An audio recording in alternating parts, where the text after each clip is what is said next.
Well, a very good morning to you. In case you're just joining us, good morning from wherever you're tuning in from. Welcome to Morning Prime on this 14th day of December 2023. We're here to bring you up to speed with the latest news making headlines, what you can expect on today's edition of the local dailies. And we're just interrogating one of the top stories on the front page of the Daily Nation, actually the Splash, taking a look at one of the polls that was recently conducted that highlights hustlers are most dissatisfied, especially with the state of economy in the country. That's according to that report by TIFA, where it says 84% of Kenyans who believe the current economic conditions have worsened compared to a year ago, and 87% of Kenyans who were sampled have cut down on personal expenditure due to the hard times.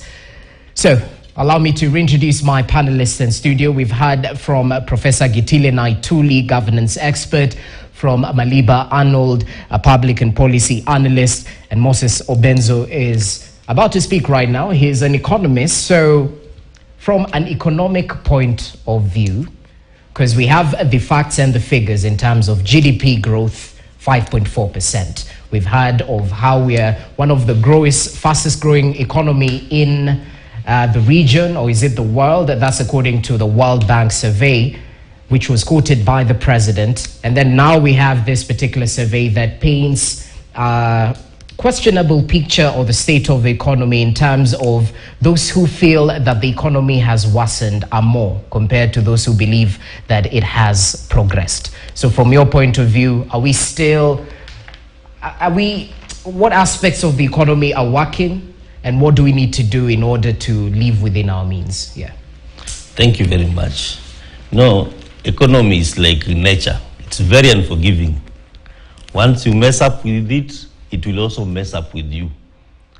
And you see the president's just being megalomaniac. Totally disillusion, running in the wrong direction. See, they say it's better to move slow in the right direction than move very fast in the wrong direction. When the president got into office, at that point the country was not doing that much well. And towards the last year, December, and early this year, there was less money in circulation, because the engine of a country, it's based on money in circulation. At that point, the best advice he could have given, or he could have sorted to the experts of economy, is that you allow money to pump into the systems. That is through the Central Bank of Kenya, by reducing the interest rates, reducing the taxes, so that when we have money in circulation, even the commercial banks now, it will be easier for them to lend to the microfinances. And when the business people, the middle class and the upper middle class, they'll be able to do a lot of business, then even the lower, the hustlers you are talking here, who are saying that the hustlers are, the economy is burning to the hustlers, they'll be able to get something small. And that's in that process, it's not something to seek an act or anything.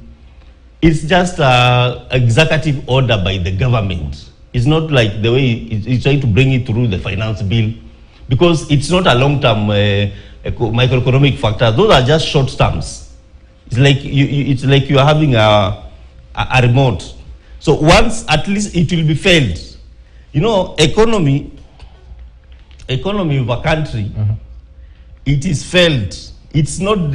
You don't imagine. It's not dissolution. It's failed. Okay. When I give you money to go and purchase something, now when you get 1,000, if I give you 1,000 now, enter into a supermarket, you'll come up with goods, but you'll not even have a paper bag to carry those goods.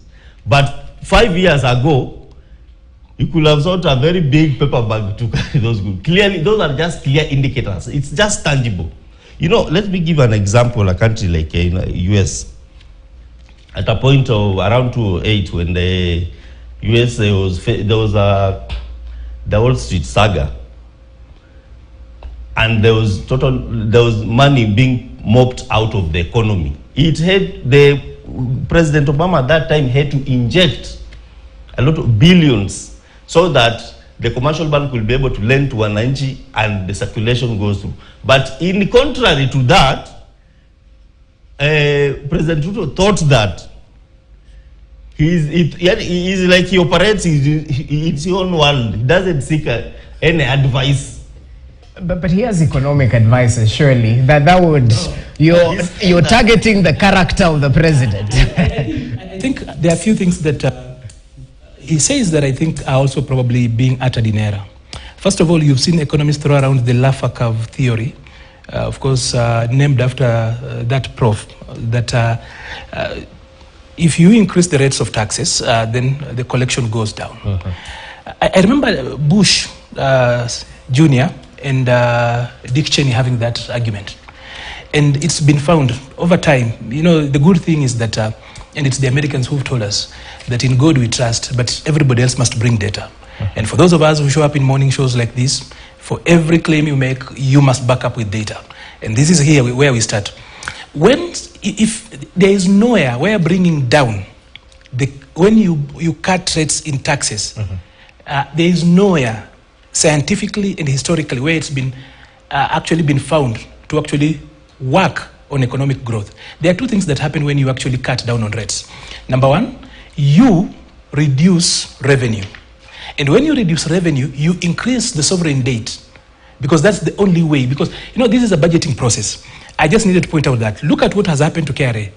KRA, for the first time, have actually crossed the 1.5 trillion mark in revenue collection. What had we had initially? We had Laffer curve being thrown around continuously, but they've crossed that for the first time in a half a year. We've never been there. Difficult times as it is, we've gotten there. Second thing that he spoke, and I also think that he's speaking about stimulus package. He's speaking about the helicopter money. They love to call it helicopter money. The stimulus package, normally, you are coming in to stimulate production, and then normally, of course, it has got inflationary consequences. That's how you mop out. Part of that, I'll just need to give you and demonstrate that during COVID, the Americans had a problem with the economy. So what did they do? They printed a lot of money and pumped it into the economy. Of course, there has been consequences to that. He said economics is very unforgiving, and that is very right. So for every action you do, there is always another side to it.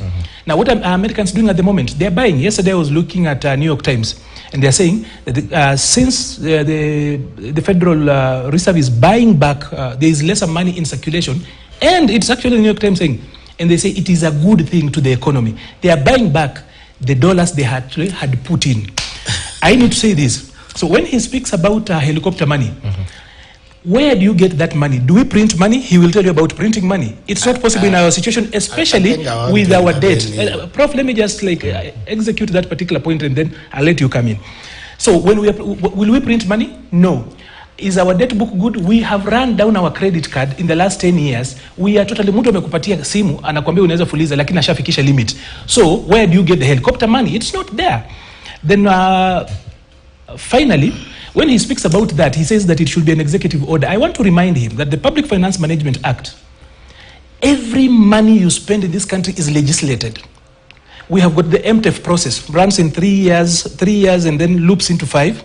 Of course, there's the usual way of budgeting. So whatever way you do, you will have to go back through the supplementary window and the other. So you don't have a free hand in our budgeting. This is not the old constitution. This is the new constitution. And after that, Parliament is a budget-making body and not a late endorser to budget-making. It's important that we actually underscore that even as we have this conversation. I want to come in, and I wish that we are doing what he just said, actually, that spending money according to the budget, because that's what the law says. The law says that if the money is not budgeted and legislated by Parliament, it cannot be spent. What did the Controller of Budget tell us the other day?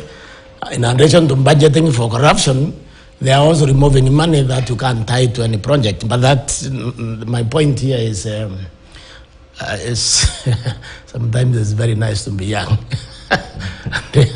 and emotional. The truth is, if you have ever taken an economic class 101 in the first year, you know what you do with a challenging economic situation. It's a very simple thing. And what is it? What you do with a challenging situation is that you put money into people's pockets. So you increase what is called disposable income. The idea is to spur production, because without production, then you are moving into a recession. So let's assume the president inherited an economy almost towards recession, which me agree, by the way. I agree the economy was not good. In fact, I can say on camera, one day I was sitting with the president when he was a deputy president, and I told him that it's going to be very challenging for anybody who takes the state after Uhuru Kenyatta, because the decisions of Jubilee in terms of economy were bad decisions. The unfortunate situation is this in Jubilee phase 2. So now, instead of the president in day one doing the simple thing that the economics 101 requires, putting money into people's pockets so they can spend it, he went the other way around. And then the other way around was to collect the little that they had and put it in their pocket. What is the result? The result is what the Federation of Kenya Employers told you the other day, that 70,000 Kenyans lost their jobs in the last 1 year. So now, when you listen to statistics from the World Bank, this is how you need to understand it. It is the interest of IMF and the World Bank to make Kenya a client state, to make us their slaves, to sink us into their debt when we don't have. So I won't be careful. In fact, I won't be surprised that the president is probably speaking the truth. Maybe the World Bank economists issued this statement just before for the sake of it. But is it backed by the fact on the ground? You have to be very careful with what IMF and the World Bank says. They have never guided a single country in this world to prosperity. They collapsed Sri Lanka. They collapsed in Greece. They collapsed Argentina. These are the same people. I won't tell you, one of the chief advisors here was chased away by Kagame after 2 months in Uganda. Was fired by Kibaki. Okay? Because when you are steeped into neo-colonial thinking, which is perpetuated by International Monetary Fund and the World Bank, you cannot guide any non-performing economy to prosperity. It becomes very difficult. And this is why I'm saying the president's friends may very well be the people telling him this is not working. Not those who are parroting the lie, because like the Ghanaian deputy president said, is that the market will just let you down. The currency market especially will expose you. I mean, you may lie, but that will expose you. And also, it's not true that Joseph Ngobe's statement that the more you repeat the lie, it becomes truth, not anymore. When Joseph Ngobe was teaching, there was no information asymmetry. Information was not as available as it is today. Today you lie, you expose the same minute because the information is completely available. Okay. So my advice is just lie less. So, Prof, you mentioned something before you come in, Maliba. You mentioned you should put money in people's pockets. Yes. That's the first point. Yes. So perhaps if you ask the government cronies, they will tell you the Hustler Fund is serving this purpose. Access to credit, whatnot. No, it is not. And the fact that what made me realize that the president has put the first wrong forward is when he launched the Hustler Fund. What he launched was not a fund, it was a fleisure. There's a difference between a fund and a fleisure. This is how Hustler Fund should have been implemented. Hustler Fund should have put in a bank, like Cooperative Bank, for example, with the long experience lending to micro enterprises. Why would that have made a difference? Because what you want is to grow the economy. So you want to move a micro enterprise employing 0 to 4 employees to a small scale enterprise employing 5 to 9 employees and eventually, of course, to a medium. Okay. But in the short term, it's a micro you want to transform. All right. So you put in a bank with the experience so that the people who borrow, they come with a serious proposal of expanding the business or starting a new one. Okay? You don't start the business with 1,000 bob or 500 shillings or whatever. Now, the moment I saw the way they had started that thing, I realized that the president needed a better device. And he can get it. You see, we have an organization here steeped with the expertise. In fact, I'm a fellow of that organization. It's called Kenya National Academy of Sciences. It has the best brains this country has. So even the other day, when the deputy president was telling us that whoever has good advice, come to us, that's not how you ask it. You write to the president of the academy. You write to Professor Atema Mesheka. You tell Professor, give us the best expert on this area. Right. So we are not serious what we are doing. But also, just quickly, Briefly here. To my young panelists here, that the problem is the mindset of the African government, the Kenyan government. The Kenyan government has never been Kenyan government. In Rio is mindset from the colonial exploitative state. So the first president, colonial exploitative mind. The second one, the same. The third one broke away from that for some 10 years. And then we went right back to that mindset in 2013. So for the leaders we have had, they have just been hunters whose primary objective is to slaughter the animal called Kenya and then share it with our friends. This is why they appoint incompetent advisors, incompetent managers, and then in the end you say you want to sell this or sell that. That is our problem. That mindset need to change. Jesse, I just needed to respond. I'm sorry, I would have allowed you to come in with the next phase of the interview, but I think there are a few things I also just need to speak to. Number one, Prof says that fixing a broken economic situation is an easy one because you just need economic 101. And he actually eloquently, almost lyrical, gone that number one, you get money and put it in the pockets of people. He's talking about disposable income and such. What he has not answered is one thing: where do you get the money? Because he will tell you the definition of money. I'll tell you. He will tell you the definition of money. And while they respond to that, they must also speak to this reality that when William Ruto came to power, he had 9.4 trillion shillings of debt. 25% fell due this year. No one has ever been required to pay about 2.5 trillion shillings in a year when you actually have come in. No one. Again, the Kenya Kibaki found is not the same Kenya that William Ruto is ruling. The population is different. The structural adjustment programs and Moi, having wanted to get out of power, really did a lot of good work. When he came up with the dream team that had Leakey and the others. Yeah. So between 1997 and 2002, there is so much that was done that we never love to speak about. But Moi had already prepared the ground for takeoff. Of course, the country was also, so it's not the same things. But I needed just to point out, he has not told you where you will get the money. Looking at our situation. I would like to do that. Number two, he has not, and the economists here will tell us, he has not told you how to put that money.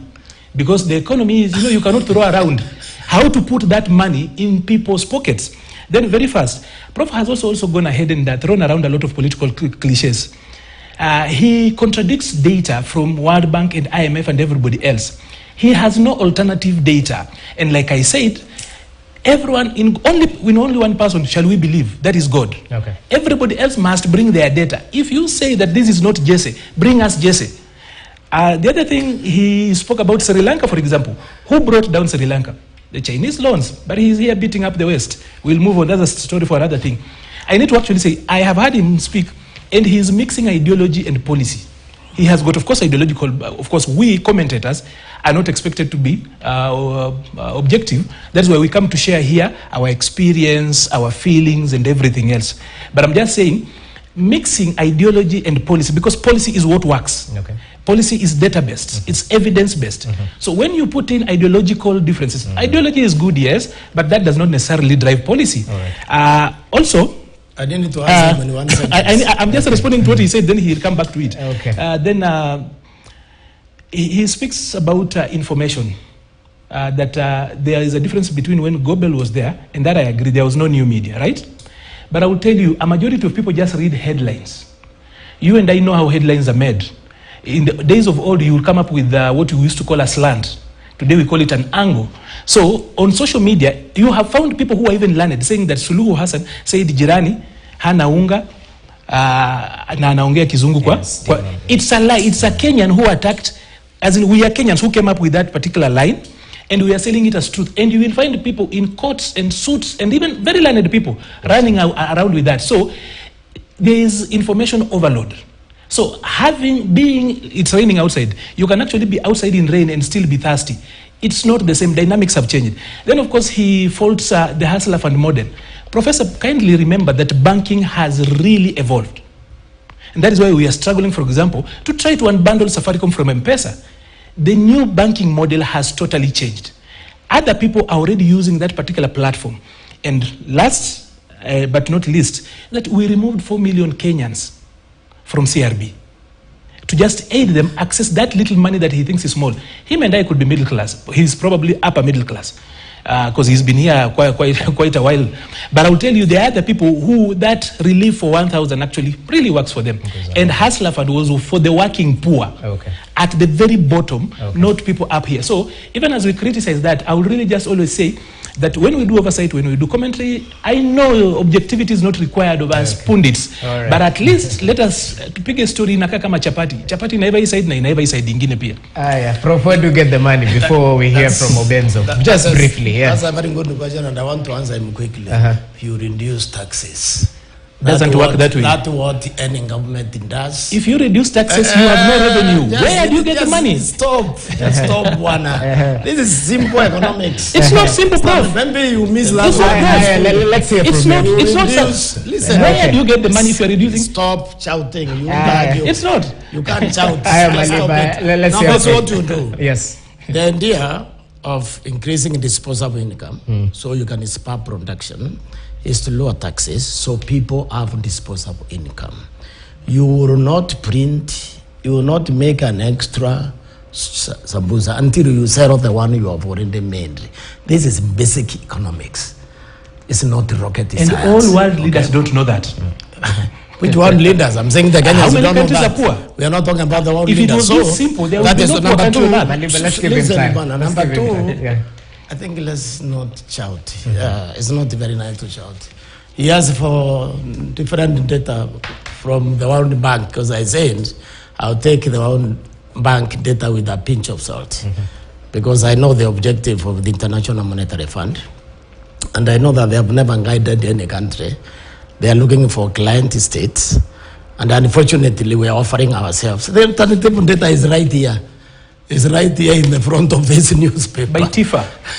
An opinion poll. It's an opinion. Let's give Obenzo a chance to come into. You're seated in the middle for a reason, it seems. So talk to us. What do you make of the sentiments that have been shared so far? Thank you very much. It was just one point I threw on the floor about putting money in people's pockets, and my brothers here, they have discussed extensively about it.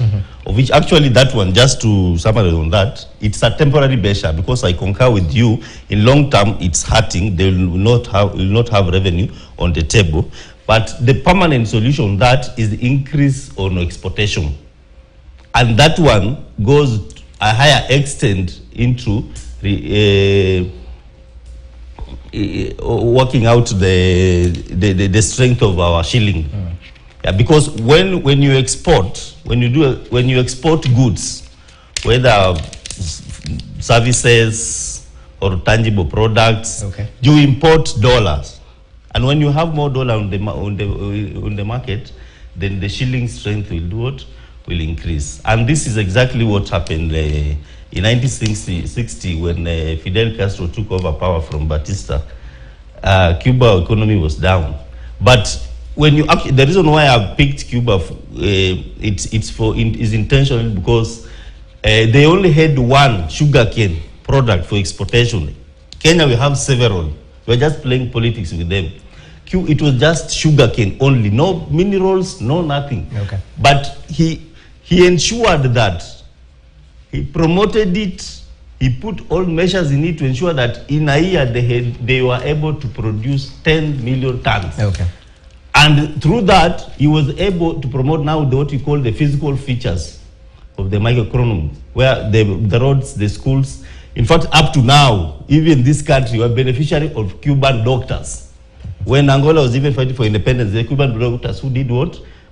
Who helped them. Okay. Another example is the Thomas Sankara here in Burkina Faso. Good.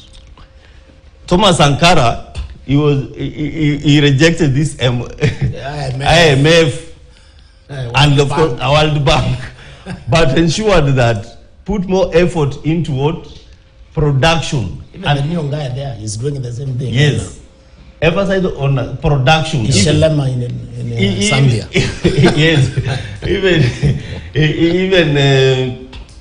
Even exportation, there was no even importation of clothes. They manufactured their local. But of course, imperialism and all that made sure that it's no longer there. But another thing, of course, is also about the education. People say here that Kenya is a country which speaks more English, but with an empty stomach. Yes. You see, where the English is compulsory, but agriculture is optional. Honestly, at least now we have this. So as you come in, Maliba, I just want you to take a look at that editorial cartoon on the Daily Nation today. It should be on our screens just now. It sort of portrays the state of the economy, at least according to what we've had from the leaders.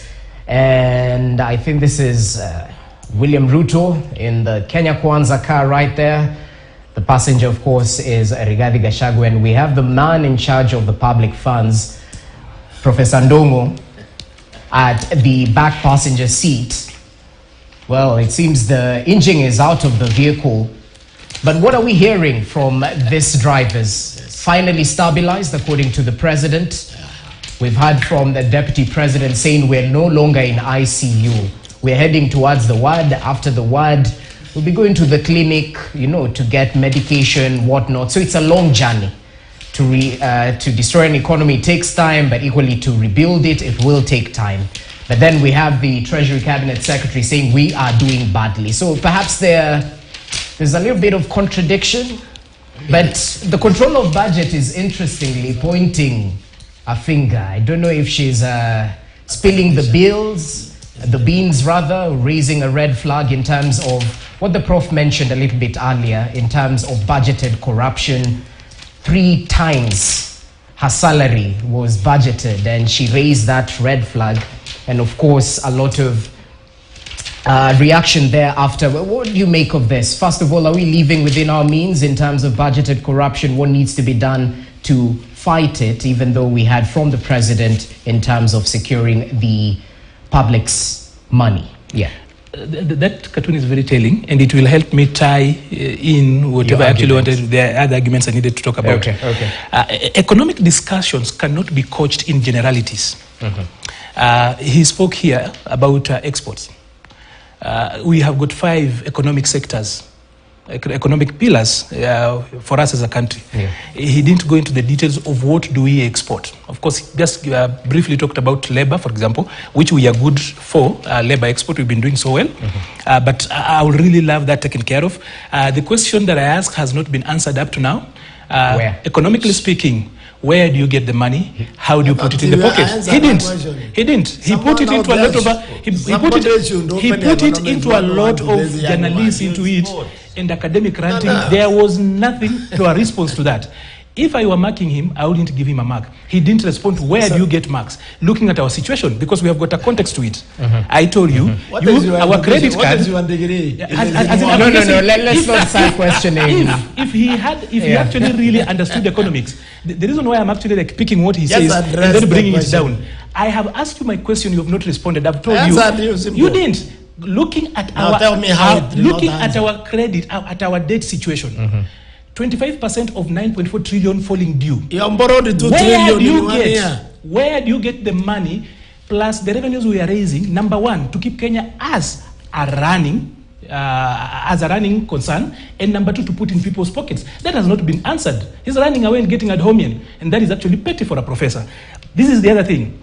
The economy, again, is not instant coffee. You know, guys are speaking here of things that have actually taken us 20 years to ruin, that they can be fixed in 1 year. There is no instant coffee. Totally no instant coffee. And when we do comparisons, I've had Zambia here. Zambia, for example, in Africa, is the most urban country, with 80% of the people living in urban areas and having very fertile land. A lot of Zambian land is under agriculture. So if you do comparisons, sometimes there are a lot of which is like for not like. For example, in Kenya, and the age of an average farmer is 55 years old and most likely a woman. That is not the same. That's our own data. The average farmer in Kenya is 55 years old, and mostly it's a woman. According to which data? KNBS, not me. Okay. KNBS, your own source of data. So, the young people who have got mouths to eat, the majority of the population is not there. He spoke about agriculture, and that is another problem. For us here, agriculture is optional. So if the working and the strong population is not in agriculture, partly because of land tenure and culture problems, where probably only Prof here has got a title. The rest of us, he looks like he's a millionaire like myself. Most likely, if your parent is still alive, you probably do not have access to land.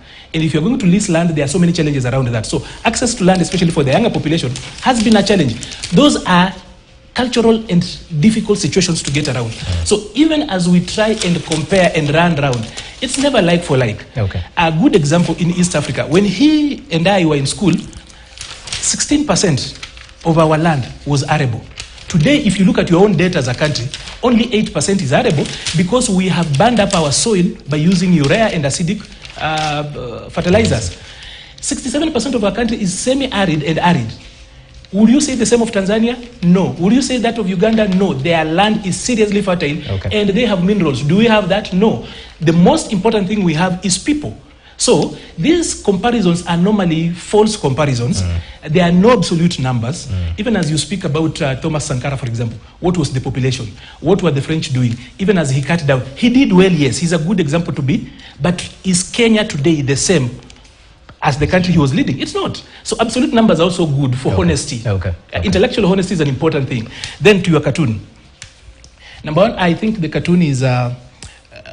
of course, it's an artist's way of actually speaking for where we are. You see, we've come in, we didn't so much. I'm thinking, for me, the speech the president did on Jamhuri Day the other day was one of the best. Number one, since he was elected, the previous speeches have been around explaining what is not working. But for the first time, he got comfortable. Spoke for 45 minutes. Started speaking at 12:44, finished at 1:31 p.m., exactly 45 minutes, the same length it takes for a high school lesson. He touched on things. Number one, the history of Kenya. That's why you will see 45 minutes small, where we've come from 1963. He also spoke about the gains we've made, and he then came to say what has worked, what is not working, and how we can actually fix comfortably without throwing excuses elsewhere and looking at other places. That cartoon, for me, a little bit is on the edge. But you see, the cartoons are supposed to help us. And artists are supposed to help us look at ourselves in the mirror. Because if you don't have a mirror, you use the person next to you. And a cartoonist will actually help you where we are. It might not be exactly what we look like, looking at our situation. Because context is king. There is pretext, the text, and then post-text. So the cartoon a little bit is on the edge, but it fairly says where we started this year. I will say that at the moment, at least the engine has warmed up. Because it's going to take up to 2025 for us to see the results of the efforts that we are doing now. As the president said, give us time. Gentlemen, we've talked about that issue for quite some time. And I understand Prof is almost living... Okay, Prof, you can comment on the cartoon as well. To do with the cartoon. Yes. And now I'm so inspired that I don't want to leave. I want to stay. Oh, you will say he was to leave by 8. He had an exam. Now, you see what is likely to kill our country. And very likely to crash this economy in the next 2 years is psychophancy. We have cultivated too much psychophancy. People think either to get a job in the government or whatever, they must worship. They must mouth, just like the animal farm. You remember that, the snowball and the Napoleon. This is what William can do without. I think the best friend of this president we are having is the finance minister. The president says we have supplied the economy. The engine is not in the car.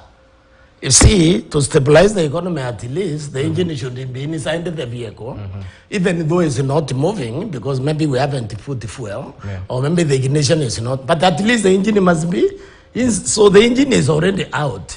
And the vehicle, as we know, is the engine, is nothing. So he need to listen to his finance minister more. When he listens to the sycophants, it's not going to work. You know, there's something in management called groupthink. Groupthink is when you create a narrative that anyone differing or suggesting something different than what predicted, that person is not loyal. Okay. And there people are afraid to stay within the row. So this cartoonist has clearly captured the country today, the way, and that is reflected by the survey. That capture. So what I think is our president needs to run away from sycophants as far away as possible. Okay, well noted. That's proper.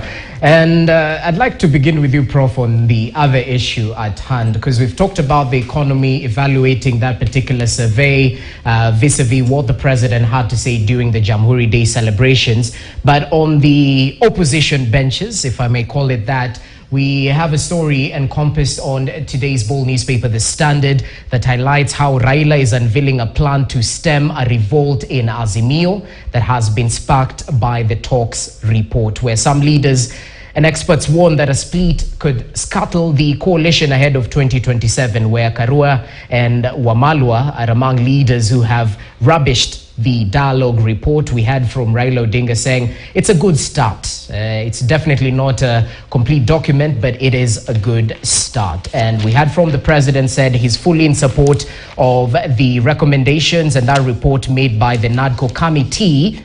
So this might show that there's no unity within Azimio right now, you know, and we've definitely seen some of the tweets from senior leaders within Azimio questioning the Kamwene narrative, you know, if they're really serious and worth their weight, they should organize, you know, protests within Mount Kenya, and they should be successful while at it. So, Prof, as an Azimio insider, if I can call you that, what's not happening? Is the House splitting even before 2027? Will Azimio make it till 2027? Azimio will make it. You see, Raila is the father of democracy in Kenya.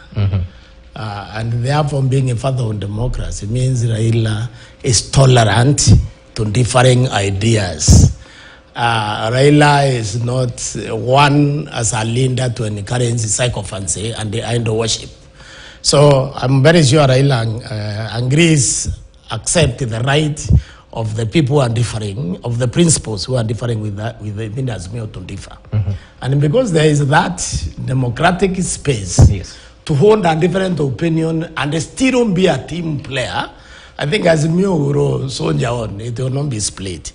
The statement by Raila that this is a good beginning, I think is a good beginning, because I support the very fact that these people are talking. We need a stable country. Just as we complain about the economy and all that, we still need the stability and the peace.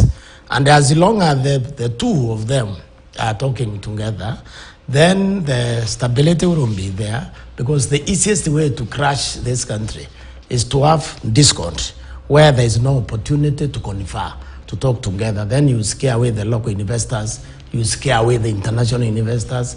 So I think both are right. Raila is right as it's a beginning. It's a good one, because there are things there that are implementable and immediate.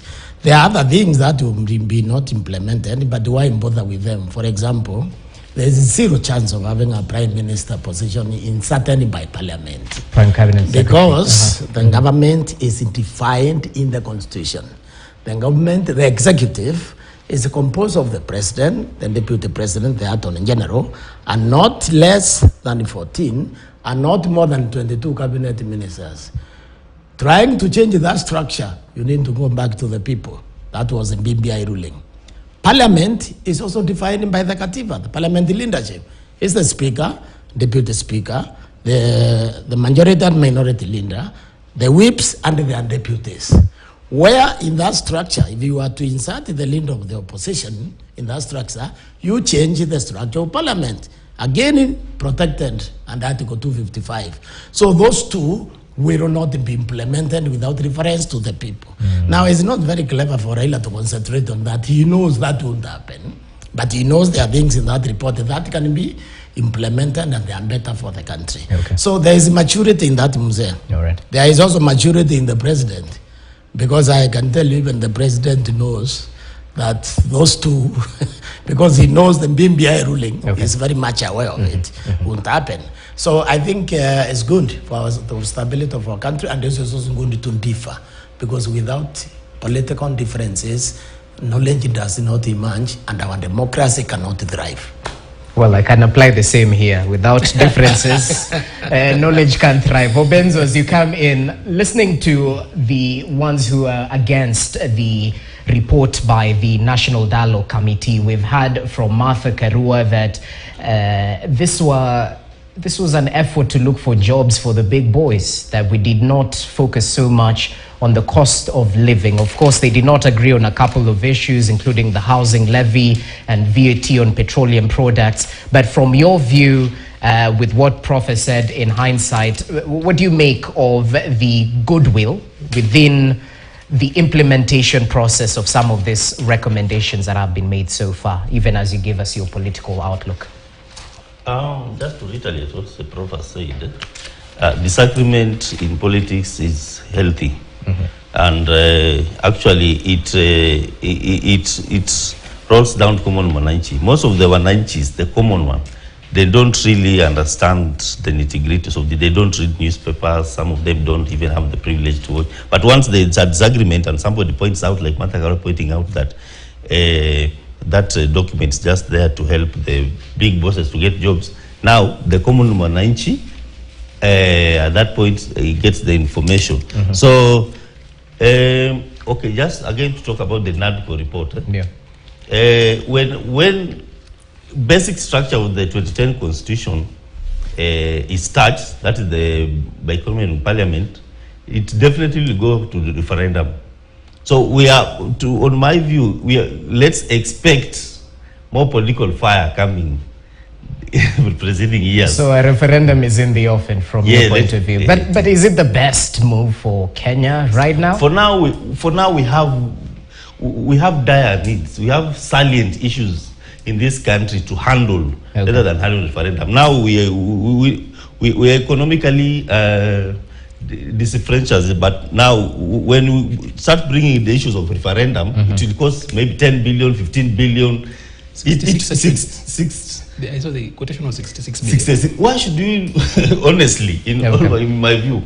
Okay, fine. After 10 years, the Constitution is a living document. And it's very also important at least to review it after another 8 or 10 years. But at this juncture, that's not something we need to discuss on the table. That's well noted. Is this a constitutional moment? Because we've had that word dropped time and time again. But what do you make of some of these recommendations? What's to the benefit of the Kenyan, within this report? First of all, looking at the NADCO report, for me, it's a realistic report. It's not full of hot air the way BBI was, because it's at least implementable. It's easy. You can actually work through it, and quite straightforward. There are not a lot of games around. That's why it's not so appealing to people, packaged in a way to puff up people to think something big is coming when there are national realities. So for me, the NADCO report is quite realistic. This time round, we didn't go window shopping. We didn't come up with a wish list. You can have a wish list, but a wish list is not a budget. So the report for me is realistic, a practical one.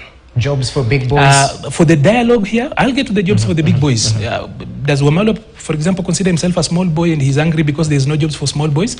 But then back to my train of thought. First of all, this dialogue, I think, meant different things to different people. It's important to actually say this, that Azimio is ODM. And in the absence of ODM, there is no Azimio. If Baba doesn't call for demonstrations, you're not going to see serious demonstration in other places. So he is the hammer here people are using. So, and it's not bad for them to actually voice their differences to the report. But a lot of them, I think, are overestimating themselves. Because if today you were to do away with ODM, just the ODM part of it and remove it in Azimio, you will not have Azimio. So as it is, you have Azimio, but de facto, ODM is Azimio. So I think a number of people here had the BBI mentality coming into it. And remember, the difference between NADCO report and BBI is that BBI divided the country into half. We were divided into two. And it was a very heated debate. You realize that even on this particular table, once it comes to the NADCO report, there is not even so much, we are not speaking at variance. We're almost speaking in the same length, just different words and different thought frames. But it has not divided us the way BBI divided us. This one was cheap. The farthest I think they went was Elementaita and Stony Athi, and they were back around here. It did spend a lot of money. So for me, the report is good, but this is the point, that the dialogue succeeded. What did not succeed were BBI ambitions. What did not succeed were people who did not want dialogue. They wanted a deal-log. A few other people who hoped that the dialogue would resurrect their political career and give them fortunes that they didn't have during elections. If you didn't have the fortunes around the Raila wait, this particular deal wasn't going to actually resurrect it. Of course, and then finally, there was still a hope within a lot of people that there would be a handshake. So that hasn't been there. So the noises as it were, and of course there are then economic interests. There are people who are hoping, others wanted us to go back to the streets. But let us give it to Raila Odinga. Realistically, he still remains a father to the way we do our politics. On 4 occasions, and no one is highlighting that, he has gone down and told MCAs who want to vie for MP, you have not delivered for the people. Don't go around telling us that you want to become MP.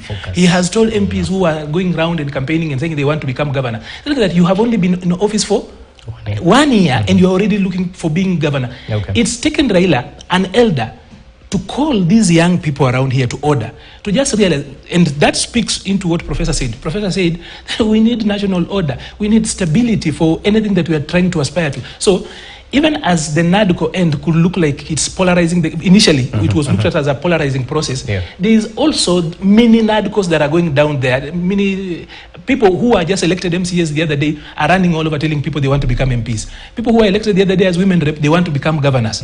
So everybody is not delivering on their mandate. They are already going to the people to actually start campaigning. And Raila has that said repeatedly. I don't know why he has been denied serious headlines around that. But it's bad manners where we finish an election and people start talking about the next election. Okay, Prof, briefly before we take a break. Raila's told the people that you've just been elected, stop thinking of being an MP or a governor. That's inaccurate. I've not heard him say that. He has those reports. It's been reported. I've seen those reports. He reports. needs to rethink that because it's very important to inspire these people to move to become president after 1 term as an MC, because it has happened. The deputy president currently today is a 1-term member of parliament, but now he's the deputy president. Barack Obama was elected in the Illinois Senate, Illinois State Senate, 1 term, moved straight to the National Senate and straight to the presidency. So we can have that miracle right here in Kenya. But what supersedes the other? Delivery in your current role or your aspirations in your next role? You will not be elected unless you show potential. Yes. Okay? Yes. So I'm assuming that and devising them like that will restrain people with the potential from offering themselves from day one to get the highest office. So he should not do that. You see, there is a thing we have perpetuated and here he's too ambitious. People shouldn't be ambitious. We should want the ambition. And if they can be president in the first term, we should let them be president in the first term. We need to take a break. The bills need to be paid, as they say. Gentlemen, allow us to do so. Prof, I hope you'll stay with us. Yes, I will stay. I'm not going. I told you now I'm inspired and I will stay. Yeah, it's getting heated right here in studio. So Prof is joining us for the next hour, and we'll continue with my panel right here. Remember, in this final hour, we'll take a look at what's on the front page of Kenya's bold newspaper, The Standard. Ruto has cracked the whip on the blackouts that we've experienced in the country. We'll take a look at some of the measures that were recommended during that cabinet meeting that was held just yesterday. even as we evaluate what exactly the Energy Cabinet Secretary had to say this time round in regards to the blackout we experienced in the country on the 10th of December, on Sunday, 2023. That coming up, including what the president had to say yesterday in regards to the housing program that was put on ice with the courts, terming it as discriminatory. Ruto now says affordable housing is here to stay and it will be implemented despite the dissenting voices. We'll play that clip, including what he had to say in terms of privatization of state companies. So we're just getting started. Stay with us. You're watching Morning Prime. We'll be back in a few.